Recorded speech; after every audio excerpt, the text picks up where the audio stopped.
আমার খাজা বাবার আদরের দুই নাতি সন্তান মিয়াজাজান মুজাদ্দিদ সাহেব এবং মিজাজান মুজাদ্দিদ সাহেবদের পুত্র কদম মোবারকে কদম পেশ করে খাজা পরিবারের সমস্ত সদস্য এবং সদস্যদের কদম মোবারকে আজকের এই আজিমোহসেন ইসলামী জালসার প্রধান বক্তা ইতিপূর্বে আমিন প্রধানতে আসছেন, অনেকেই চেনেন, অনেকে জানানো আমার জাকের পার্টির চেয়ারম্যান মহোদয়ের অত্যন্ত চেনাভার জন্য একজন মৌলানা আলহাজ মৌলানা মুফতি কাউসার আহমেদ সাহেব, উচ্চ মাপের একজন মৌলানা।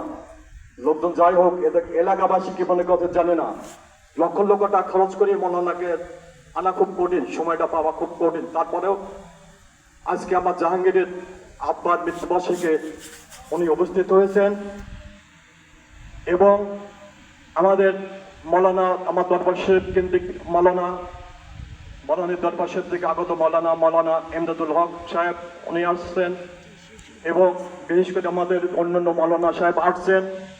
আমার পাবনা জেলার সম্মানিত সহসভাপতি মফিজউদ্দিন পরামানিক এখানে উপস্থিত আছেন। আমাদের পাবনা জেলা সাংগঠনিক সম্পাদক জাকির হোসেন এখানে উপস্থিত আছেন। বিশেষ করে আমি বলবো আমার খাজা বাবার গরিব দুঃখী প্রাণপ্রিয় মুরিদান এখানে উপস্থিত আছেন। অত্র এলাকার আশিকান জাকিরান ধর্মপ্রমাণ মুমিন মুসলমান ও ভাই ও বোনেরা, সবার প্রতি আমার আন্তরিক সালাম, আসসালামু আলাইকুম ওয়া রাহমাতুল্লাহি ওয়া বারাকাতুহু। আমাদের আজকের যে প্রধান বক্তা কেমন বক্তব্য দিলেন, কেমন লাগলো আপনাদের, এটা আমি জানতে চাই।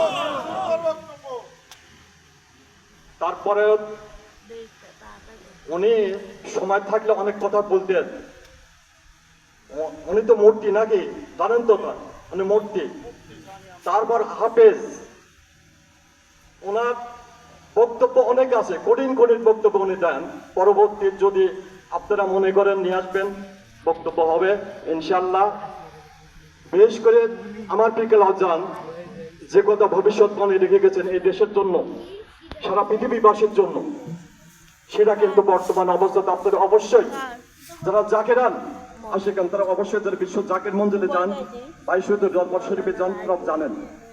জাকের পার্টি যারা করেন সবাই জানেন। বর্তমান অবস্থা আমার হুজুর কাবলা 30 থেকে 50 বছর আগে যে সব কথাগুলি বলছেন, এদেশের মানুষকে দাওয়াত দিয়ে মুরিদ করাইছেন। এদেশের মানুষকে বিশ্ব লেখা করে কোনো